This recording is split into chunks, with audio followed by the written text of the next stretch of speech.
We talked about Saddam Hussein and his invasion of Kuwait. That is one of the, I think, most significant part of your career when the Operation Airlift happened. What was that like? Can you take us back to the exact moment when you got a phone call or you read somewhere that Saddam has invaded Kuwait and it hit you that we have to evacuate more than 1 lakh Indians? Well, it's like this. I remember very well, 2nd of August. I got a phone call little before 6 o'clock in the morning from a friend in Kuwait. And you see, she and her husband, we used to know them in Iran. He was with the United Nations. So she called me to say that they are here because she was in an apartment and opposite her building was the American Cultural Center. So she said that Iraqi tanks are here. So I thanked her and take care. Then I immediately phoned up my superiors, including Foreign Minister Gujral. And then I still remember we came out with a statement where we did not condemn Saddam Hussein, but we said that Iraq should withdraw and Kuwait's territorial integrity should be restored. That evening there was a reception at the American Embassy. I tell you, our media people, they were so, what shall I say, angry with me. Why did you not condemn Saddam Hussein? So I tried to tell them, listen, we are not approving of what he did, but we want to see a diplomatic resolution. We want him to withdraw without a war for many reasons. Also because we have our people there. So a war means, apart from other things, it's not good for our people. And if we say we condemn, then we won't be able to talk to him. So in diplomacy, at times you have to use careful language. But they were still at it. So that was the sort of, attitude, you know what I mean. And then Foreign Minister Gujral, he went to Washington and he went to one or two other Western capitals just to find out whether it is possible to arrange for a diplomatic solution. Well, he came to the conclusion that Americans wanted war. So you are looking at, this was the 2nd of August. So you are looking at another 10-15 days, and we decided that we have to evacuate our people, 176,000 before the war. You can't wait for the war and then start evacuating. So first thing is to get Saddam's permission, because Kuwait was under his control, Iraq was under his control. So we needed his permission. So we went and met him. And then, I don't know whether you remember, there was a famous embrace. Saddam Hussein had, that's an Arab custom of embracing. Now, naturally, Gujral responded. He couldn't have said, hey, don't touch me. But our media said, Saddam Hussein, embracing Gujral embracing Saddam Hussein. They don't understand diplomacy. So he agreed, and then we arranged for the evacuation. There again we had another problem. was that where do you find the aircraft? So we had at that time, there is an aircraft called A320. Now, there was some accident in Bangalore, and then somebody said that money was given. There was some bribe when the purchase was decided. So the government foolishly grounded all the aircraft. Okay. But then KP Unnikrishnan, he was the minister. He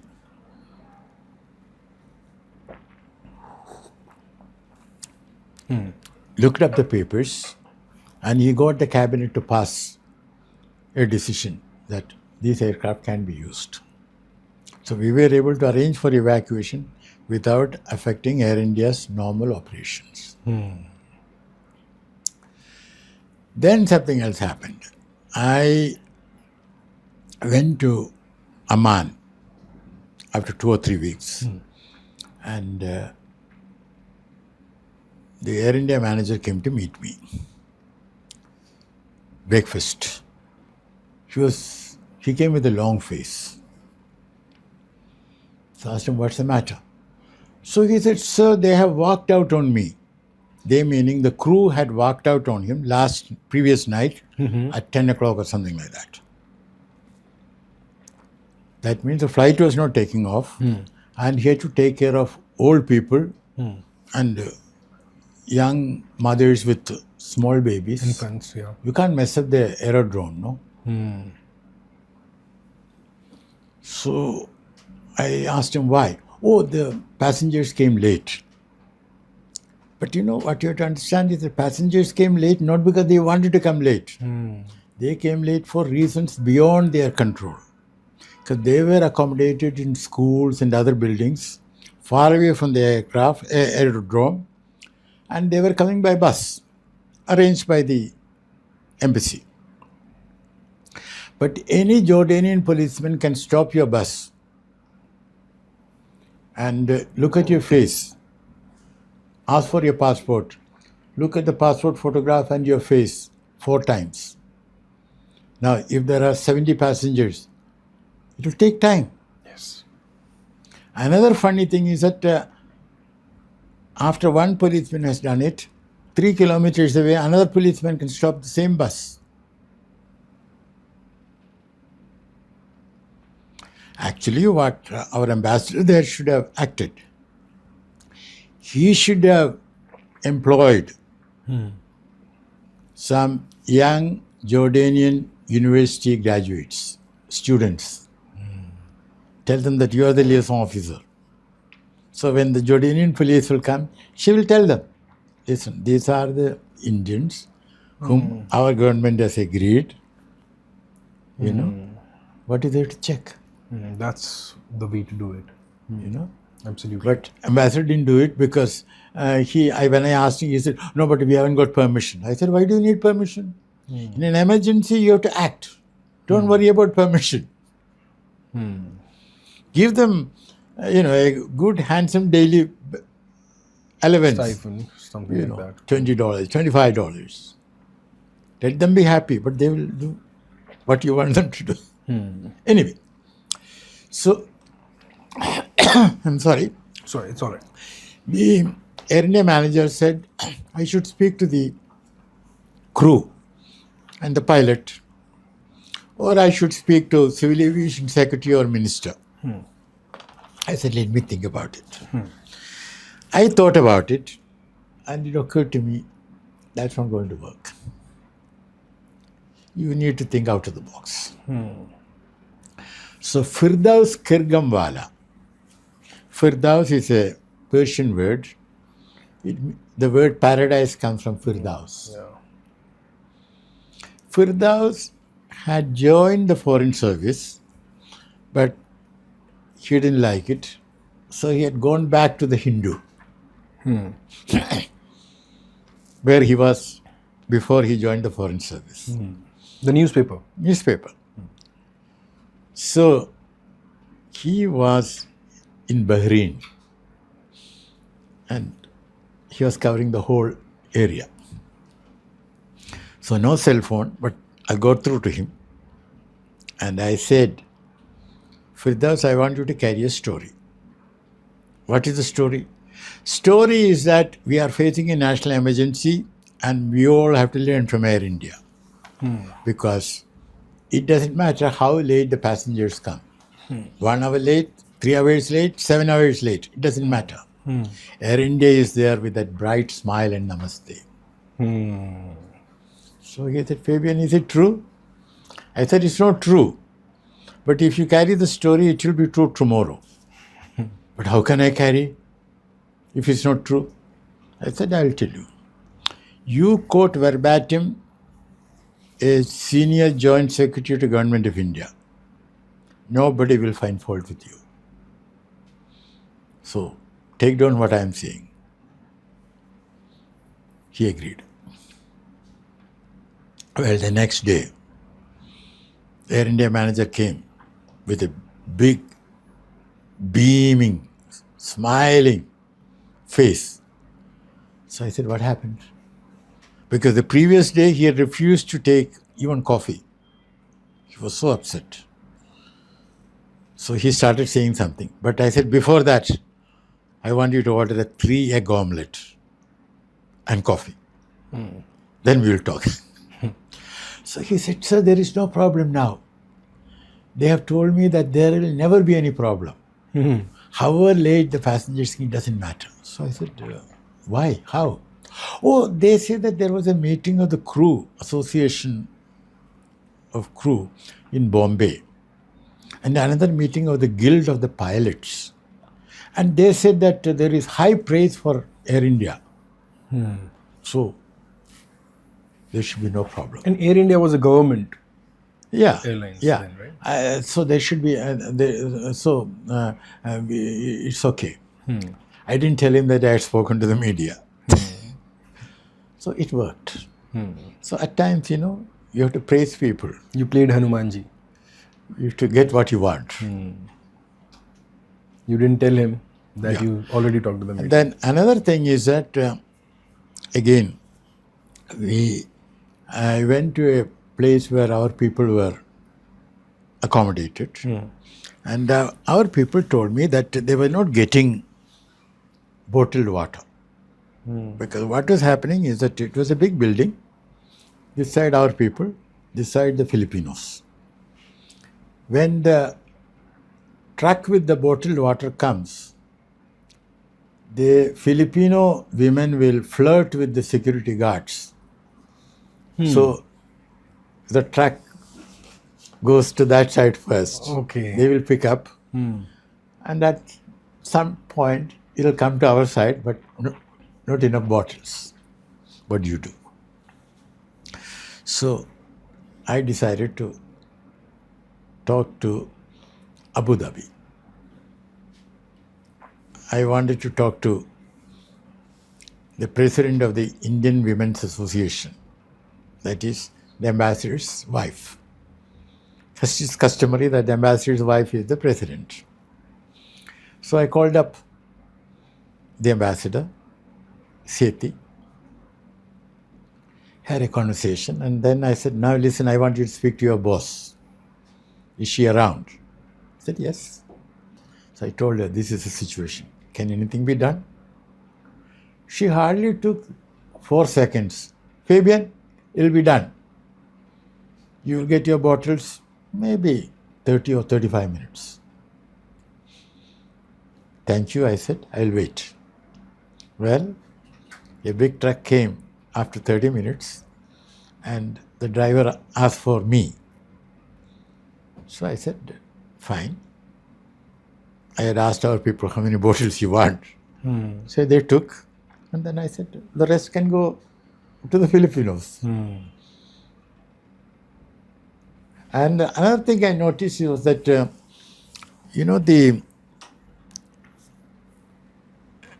seamless cooperation between all concerned. MEA did this, we just kept the PMO informed. There was no interference from the PMO.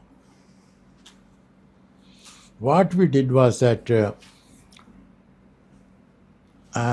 we proposed, I discussed with Gujral, and he said, let there be a cabinet subcommittee.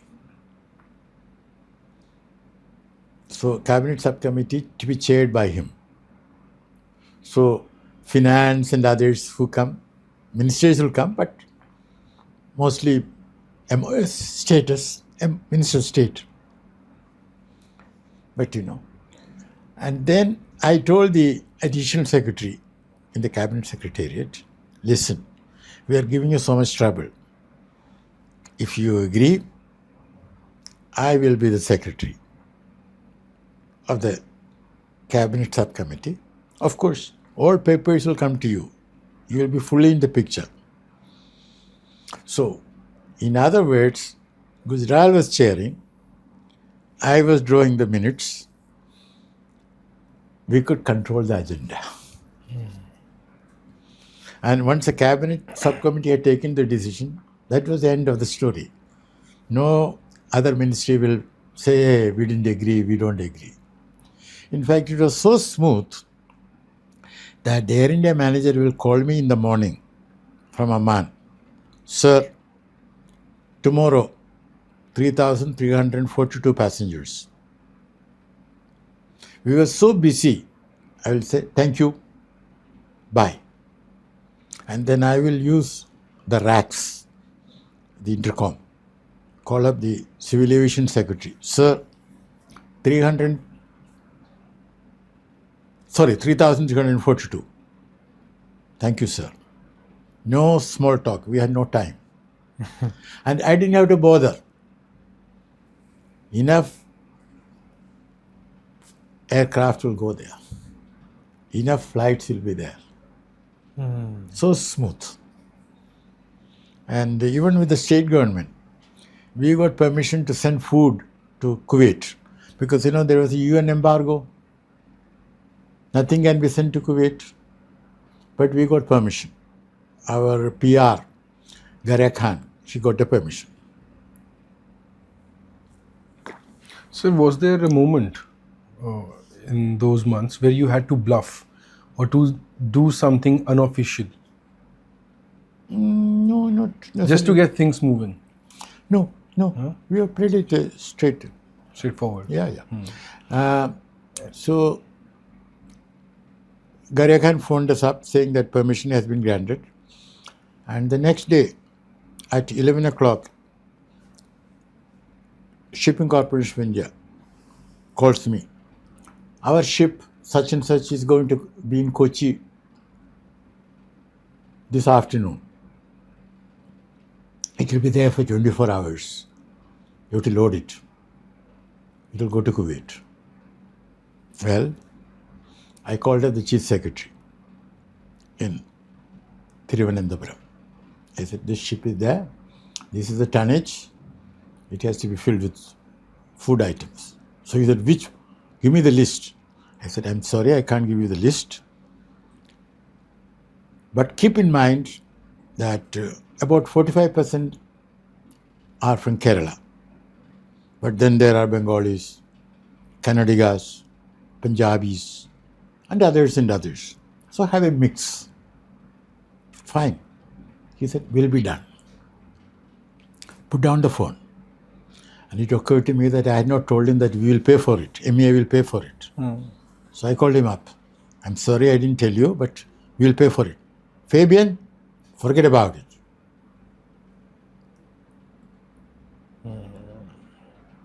I never got a bill, even after my begging for it again. That was the way the bureaucracy worked. No, nothing in writing, just a phone call. Is it the case today also? I don't know. I'm not in office. So, do you remember, after so many hardships and logistical challenges, when the first plane eventually took off, how did you feel in that moment? What was the feeling? No, first the IL-72, the plane which we had gone to Iraq and Kuwait with Gujral, we could accommodate some people. So that was the first evacuation flight. Okay. There I had a big problem. Problem was that it had probably, we could have accommodated probably say 60 passengers. How do you choose 50? 60. And I was in the embassy, and Gujarat was sitting there, and businessmen started calling on him.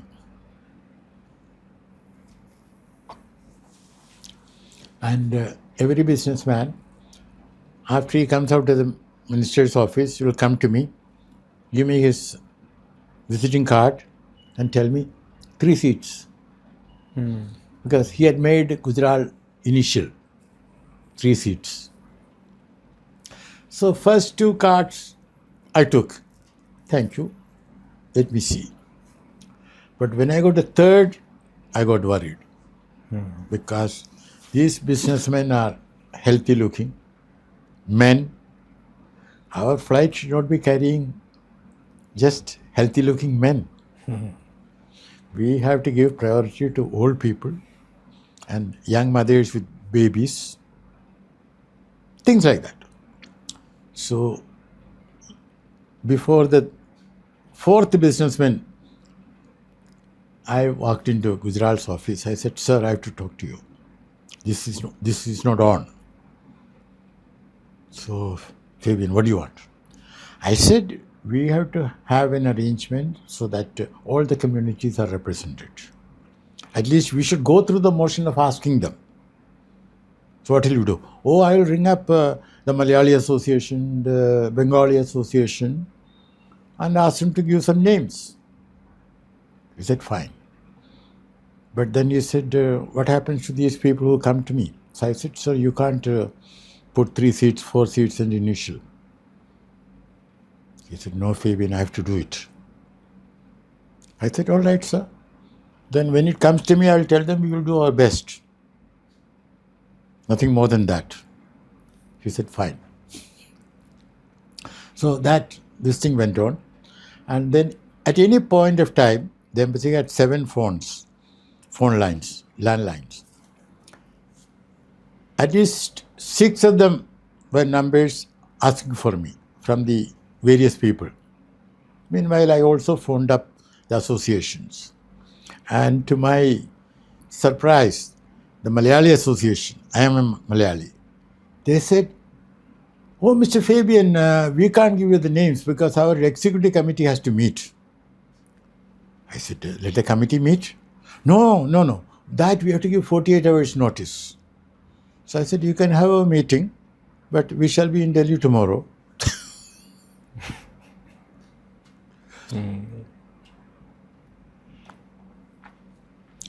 So then how do you choose? So Holiday Inn, that's where we were staying. I said, all of you want to go, come this side, and I will read out the names, move to this side. Because no air hostess, nothing, no tickets. So I read out some names based on elderly people, somebody who is sick, young mothers with babies. Then that's okay, but then I had some more seats. So I said, I have another 10 or maximum 15 seats. So come back to me later with the list. Then an elderly guy, he came and sort of fell at my feet. I don't like anyone to fall at my feet. But at the same time, he said he was sick. Medicine said this and that. Not available. I whispered into his ears, I will take you. But for everybody to know, I'm going to shout at you, saying that I won't take you. Otherwise, everybody would have fall at your feet. So he agreed. So I shouted at him, but finally took him. Then I moved in with a banister. Well, a young man came. He was a lawyer from Bangalore. He was just passing through. So he said, this is most unfair. He just got caught and his court case is coming tomorrow, day after. And he was shaking my hand, And he said, I won't leave your hand unless you agree to take me. Holding it tight. What do you do? Well, I remembered, as kids, when you want to fool the other kid, you say, hey, look there. There's a lizard there. Yeah, wo dekh aasman. So I said, look there. He looked there. I withdrew my hand. You did that? Yeah. And he fell for that. Great. And then, look at our people. As we were boarding, one or two of them came. Mr. Fabian, they are carrying gold. So I said, if they are carrying gold, what's your problem? It is their gold. Do you want them to leave it here? No, but the customs should. I said, customs check will be there. But let's not talk about it. People, always sort of, they may have some other matters to score to settle. You know what I mean? So that evacuation went off well, except that when we landed in Delhi, because there is no way, I could have controlled who will get out first and all that. It was thick, you know what I mean? So, young-looking, healthy-looking Punjabi businessmen came out. And then the newspaper said, Gujarat has brought men. Punjabis or men. That sort of thing. But we also had another situation. At the Baghdad airport, Gujarat, my boss, Munna Khosla, and we were sitting in the VIP room. The hostess had taken away our passport. Pilot was putting pressure on me. We have to leave now because he didn't want to negotiate Pakistan skies during the night. But then we were not getting our passport. So I told Gujarat, sir, you don't need a passport to get back to India. Nor do we need. Our ambassador will collect the passport and send it to us. But my boss didn't agree. He said, no, we have to wait for the passport. So I didn't want to contradict him. But then he went for the bathroom. I told Gujarat, sir, we have to go. We went and sat and then he came. And the engine was revving up. The hostess came with the passports. So I asked her what happened. Oh, there was this problem because, one set of people put the in visa, that is entry visa. Others put the exit visa. So on your passport, there was no entry visa. So the exit people said, how can we put exit? There was no entry. Then she went to the entry people. They said, we were not there when these people came. Okay. We won't put it. So that is why it got delayed. Anyway, so that was that. So, sir, coming back to the recent situation between Iran and Israel, what is the war about? Why did Israel attack Iran? It's like this. Actually, it is Netanyahu who took the decision. And why did Netanyahu do that? He said that Iran was about to make a bomb and he had to stop it. I don't take that seriously because Netanyahu is a very extremely intelligent man. And he knows that the best way to stop Iran from making a bomb is having IAEA having complete access to what Iran is doing. And that was the nuclear deal which Obama got settled in 2015. The International Atomic Energy had full access to to what Iran was doing. And that agency went on certifying that everything was okay. Then in 2018, 18. Trump walked out. Even after that, the IAEA had full access because Iran wanted to do business with the Europeans. Well, America sanctions, but at least with Europe. Europeans tried what they call a single vehicle and all that, but they didn't have the guts because, they were scared of Trump. So at some point, much later, Iran started denying access to the IAEA, to certain sites, you see, not to all sites, and started enriching uranium. But even that, they have enriched only up to 60%. The bomb grade is 90%. And if they had wanted to make a bomb, they could have done it. From 2018 till 2025, they could have done it. They haven't done it because they did not want to make it. The Iranians. And as you know, Tulsi Gabbard, Director National Intelligence, she told the Congress, Committee of the Congress,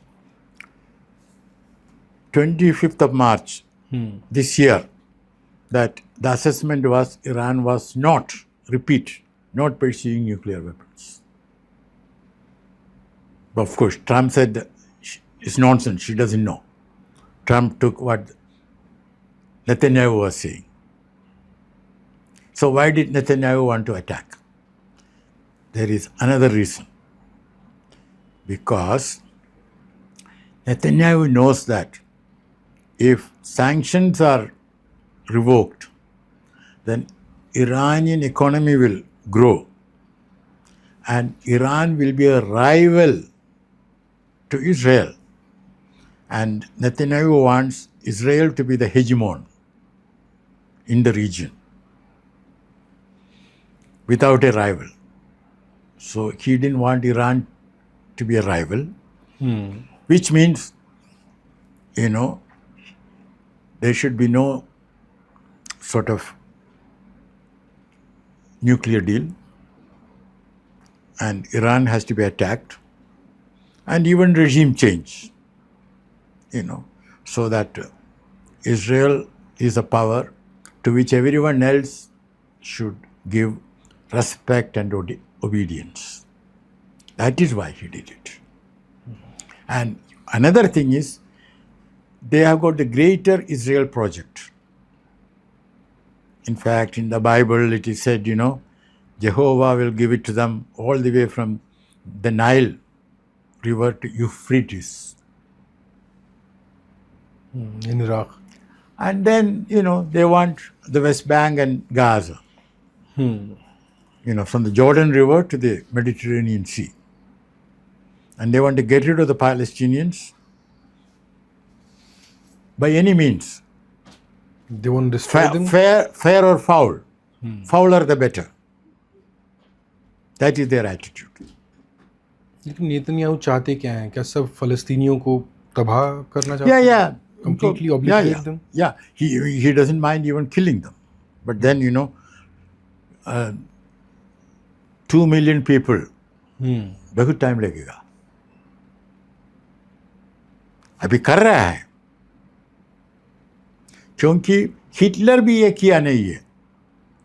जब juice थे concentration camps में, उन्होंने न कहा कि अभी food दे रहे हैं, आप आइए, और उसके बाद शूट किया नहीं है. लेकिन नेतन्याहू वो करता है. Out Hitlering Hitler. Why does America listens to Israel? America listens to Israel mainly because there is a strong American lobby. I mean, if you're a senator, if you want to get elected, well, it's good to get financial support and other support from the Jewish lobby, Zionist lobby. In fact, Mearsheimer has written a book, the Jewish lobby in America, how they control. Israel is the largest recipient of American aid. But instead of America controlling Israel's foreign policy, it's the other way around. You said something even the Shah of Iran even mentioned in an interview. He talked in the quintessential Persian accent. The Shah of Iran even mentioned about Jewish lobby being very strong in America. But what is your take on Iran supporting Hamas and Houthis? I mean, it all started after Hamas did a terrorist attack in Israel, killing thousands of people. Yes, now about 1,200, Yeah. 7th of October. Now, I do not approve of what Hamas did. It is wrong and it should be condemned. But it is not enough to condemn it. You should also understand, you should look at the big picture. What is the big Why picture? did they do it? Because what was happening? What was happening was that things were moving so fast. The Palestinian cause was being erased from the agenda. There was going to be reconciliation, normalization of relations between Saudi Arabia and Israel. Yes. So they had to strike. I'm not approving of what they did, but I'm just saying, what if? Suppose they had not done it, then the Palestinian cause would have been erased. There would have been reconciliation with Saudi Arabia. So if Israel would have had reconciled with Saudi Arabia, how would have it affected the Palestinian cause? It's entirely forgotten. The Arab governments don't care. But now they are saying certain things because of street pressure. Otherwise, they don't care. So we've talked about the Israel-Palestine and Israel-Iran conflict. What is India's take on it? Well, as regards Israel-Palestine, I agree that we have a very close relationship with Israel, mainly in the defense sector. I'll tell you a true story. Long time ago, when Gujral was Prime Minister, he had come to Iran. He had come to Italy. I was ambassador there, and we had a long conversation. So I asked him about Israel. So he said, Fabian, when on my first day as Prime Minister, I asked, why is it we have such close relationship with Israel? I want to see the papers. Well, the next day, a mountain of files came to me. Oh. So I told them, I don't have time to read all this, but tell me. So they said, sir, it's like this. If we want, say, a particular type of military technology, if we ask the Americans and they say no, we just tell the Israelis and they will get it for us. So the defense relationship is very strong. Why is that? Why do Israelis favor Indians? No, they have access to American technology. That is all right. Yeah, but India is a big democratic country, and it is it's important for Israel to have good relations with them. In fact, let me tell you another story. Shimon Peres. When I was ambassador in Finland, when a foreign visitor is there, the ambassador stand in line and he goes around and we shake hands. Peres spent a lot of time with me asking about India. Why? Because we had not, recognized Israel. No, we had recognized, but we did not have resident diplomatic relations. Okay. You see, 1950 under Jawaharlal Nehru, we had recognized Israel. Yes. There was a consulate in Bombay. But we didn't have We did resident not have diplomatic resident relations. ambassadors. You see? So he spent a lot of time. But another posting I had, I think it was in Italy, he had come and he just said hi to me and, Went he didn't away. stay. Why? Because we had already established relations. So for Israel, it was very important to get India.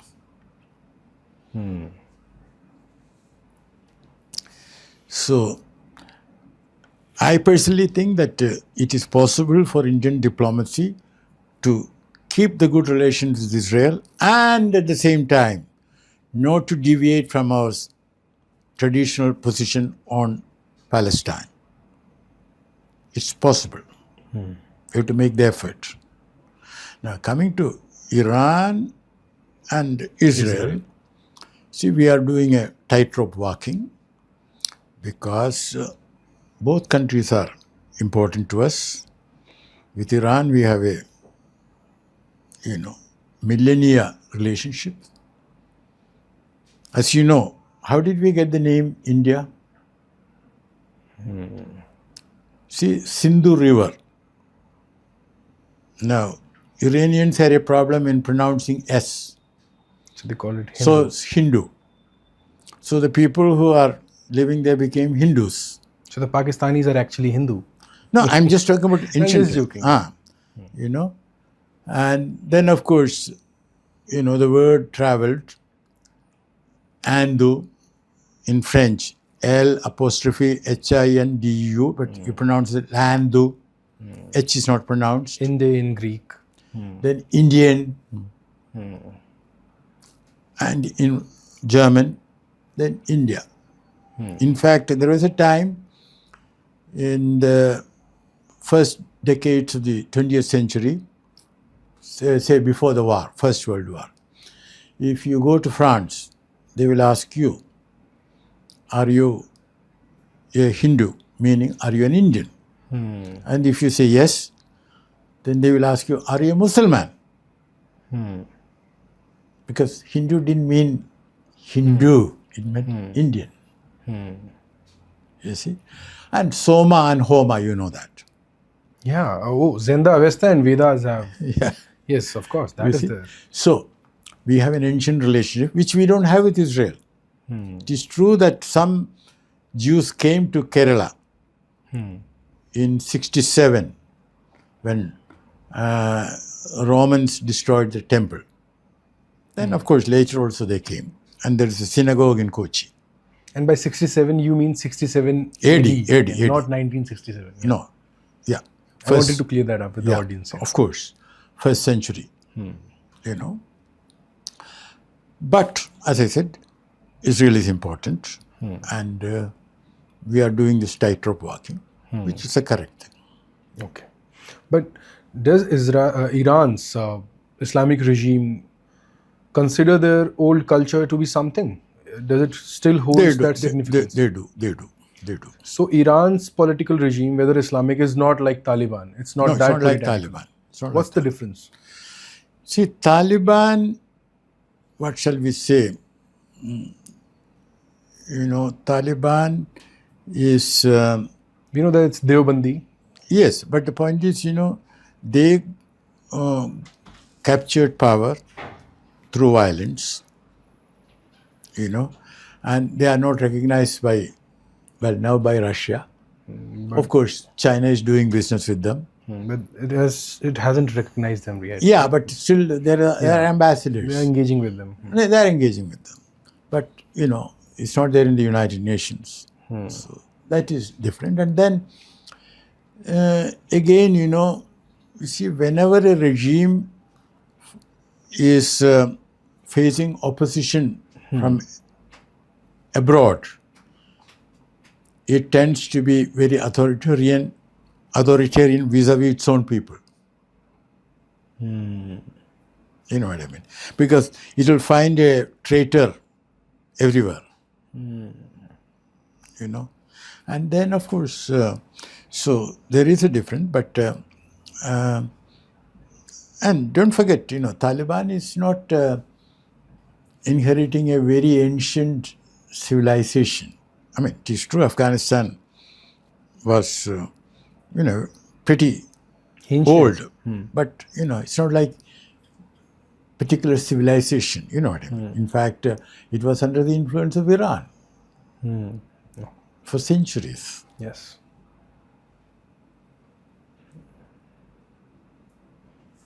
So, when for domestic consumption, we sometimes put Iranian Islamic democracy in the same place as Taliban. We're mistaken there. Yeah, that's not exactly accurate. There is a difference. You told us that Israel has been very important to India, and Iran, it's our sole access to Central Asia. The Chabahar port is big. Do you think the Indian government has acted in West Asia like it should have? See, it's like this regarding the Chabahar port, we got into trouble with the Americans, sanctions. See, what happened was that at some point, Americans said, you can go ahead with the port that is excluded from sanctions. But then you see, in the real world, if you want to import something from Italy for the port, some machinery or something, you will not get it because the Italian company will be scared. Because if something goes on record that they had sent something to Iran, then they can't do business with America. All your argument, oh no, America has given X, and that won't work in practice. So there were sanctions in practice. So therefore we could not. But on the other hand, there is also a fact that, we are a little slow in attending to projects abroad. You've written in your article that please don't promise 10, but 3, but please complete them. Yeah. So, sir, what would be your advice to a young Indian or youth of this country who see diplomacy as a career or just as a lens to see the world? I would say that the young Indian should take diplomacy seriously. It's a very, exciting career. It's not only just seeing the world. You are in a position where you speak for India and you can have the satisfaction of having served the people. Let me give you one example. When I was first secretary in Vienna, you see, as I enter the office, to my left is the waiting room. So I always look, are there people waiting there? So I found a young Austrian and another person, a woman with him for the third day. So I asked the office, what's happening? So they told me that the young chap wants a bachelorhood certificate because he wanted to get married to that woman who was with him. So I said, why aren't you issuing? She said, sir, we are looking for the file and this and that. So I said, I'm going to issue it in the next 45 minutes, whether you find the file or not. Well, they couldn't find the file, but then I had second thoughts. How can I issue it? So I thought, I'll do something. I called the young man and I told him, we know that you are married. He started crying. Now come out with the truth. So he told his story. He got married when he was 16 or 17. The girl was 14 or 15. Then they were together. But then, because there was no job, he came to Austria. He was a driver, truck driver. From India? Yeah.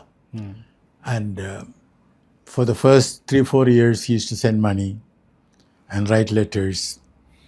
Then the letters became less frequent, money also less frequent. Then for the last 10 years, had no touch. You're talking about 80s. No, I was there in the 70s. Okay. I How was did a there- truck driver from India reach Austria in Yeah, 70s? well, anyway, I mean, look for a job. And that used to happen. 69, 72, I was there. So he said that that's the position. Now he has no plans to go back home. And he wanted to marry this girl, Austrian. So I said, all right, we can't give you a bachelorhood certificate because we'll have to check with the district magistrate. Back in India. Yeah, back in India and get it confirmed. After all, how do we know? But sir, I want to get married. I said, okay, I advise you one thing. Then I said, call your girlfriend. She was Austrian. I said, listen, the two of you go to a good lawyer and make an affidavit. His affidavit only, saying that he was in India, he was married, but for the last so many years, nothing. And now he wants to marry so-and-so, and this and that. So, his signature, this. I said, I will attest your signature. It doesn't mean I am agreeing with all that you have said. I am only saying, I recognize you as so-and-so, holder of Indian passport, and that you have signed in my presence. I am not saying what you have said is true or not. But with that, you might be able to go to your lawyer and he might be able to process things so that you can get married. Well, within 1 week, I got an invitation. So, would you also like to urge the youth to break a myth that you think the general population have about the Indian Foreign Service? Something we glorify, something we oversimplify, or something we completely misunderstand? Well, let me put it this way. I mean, foreign service is not all champagne and dancing. Well, that also is there. But in Canada, my life was in danger. I was attacked. Well, I was attacked by the Khalistanis. They threw eggs on me. And they had a long stick and they hit me. So what I mean is that there is danger. But there is also excitement. Did you ever work with the secret services, RAW or something? No. But is there any liaison between IFS and? Well, I mean, in the embassy, there will be always a raw chap. It depends on the ambassador. I mean, nominally he reports to the ambassador, but he may not. Depends on your relationship, you know what I mean. So, what would be your advice to the general population who sometimes tend to oversimplify international relations, whether we see in context of Iran or Israel, or Iran, Palestine, or USA, Russia, China, any country? Let me put it this way. I have been told by some people that there should be an Indian political science or Indian IR, international relations.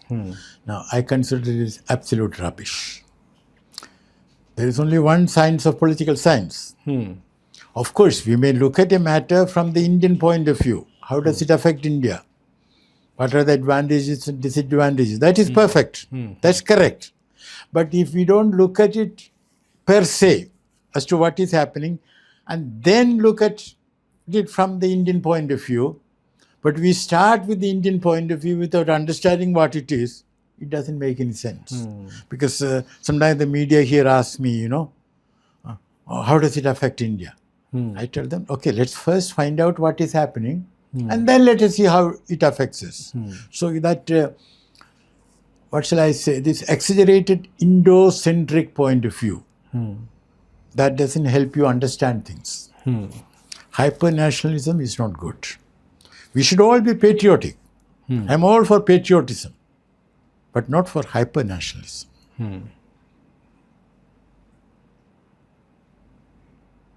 That's I think that sums it up very well. And one last question, sir. We've talked about how India should, if not intervene, but at least try to punch above its diplomatic weight, whether it's in case of Afghanistan. Because I read somewhere these regions need India. India has a bigger part to play. If it aspires to be a bigger power, it has to be or behave like a bigger power. Do you agree or disagree with that? No, I agree with that. In fact, as I said earlier, Afghanistan, we should have offered to send our doctors and medicines, to revive the Indira Gandhi hospital. And it's not a question of not talking to Taliban. It's a question of talking to them, engaging with them, and then telling them to their face, but confidentially, like what you are doing with women's rights is wrong. Yeah, it is wrong, and it's hurting you also. And do you think are we in a position to do that? We are in a position.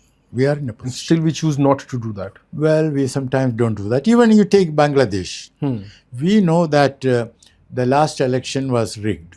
Hasina got good majority, but it was rigged. We should have told her privately, listen, this won't work. And when she sort of wanted to give those reservations to the children or grandchildren of the 1971 generation who fought for Bangladesh, we should have told her, this will have repercussions. You see, there again we have messed up. I am all for giving her asylum when she came, because her life was in danger. But the smart thing would have been to compel her to go and look for a place somewhere else. Because now her being here has spoiled her relations with Bangladesh. And as you know, Bangladesh, Pakistan and China are working together against us. How do we take control of the Bangladesh situation now? Pardon? So how do we take control of the Bangladesh situation now? No, it is what my recipe will be. We should tell Bangladesh, I mean, Modi should not necessarily speak, but a message should go that we are prepared to appoint a special representative. Similarly, they should appoint a special representative. This should not be announced to the media. And these two special representatives, they can go anywhere, Dubai, San Francisco, anywhere, without again telling the media. And they should try to work out an arrangement. Because it is hurting Bangladesh, but it's hurting us also.